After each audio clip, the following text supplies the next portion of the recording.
দেখুন যে আমাদের চাক, যেটা মৌমাছির যে চাক, কতটা দেখুন।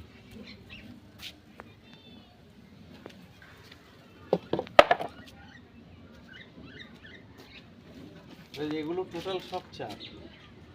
এই চাকে যে মধুটা হয় সব কিন্তু এই চাকগুলো আমাদের বর্ষায় মাছি ডুবে মারা গিয়েছিল।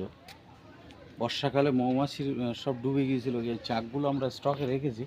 এই চাকগুলো আবার মৌমাছিতে দিলে আবার এখানে ওরা ডিম বাচ্চা দিয়ে মধু তুলে আবার চাক পরিপূর্ণ করবে। এইগুলো টোটালটাই সব চাক। তো 100% যেটা পিওর হানি খেতে হলে আমাদের সাথে যোগাযোগ করবেন। দেখুন এগুলো কিন্তু সব ওদেরই চাক, আমরা কিন্তু বানানো না, আমাদের শুধু ফ্রেমটা দিতে হয়। এই চাকগুলো বাঁচিয়ে রেখেছি, মৌমাছির ভিতরে আমরা দেব, দিয়ে আবার আমরা মৌমাছি ভরিয়ে যথারীতি আমরা সেখানে মধু কালেকশন আবার এই চাক থেকে করব।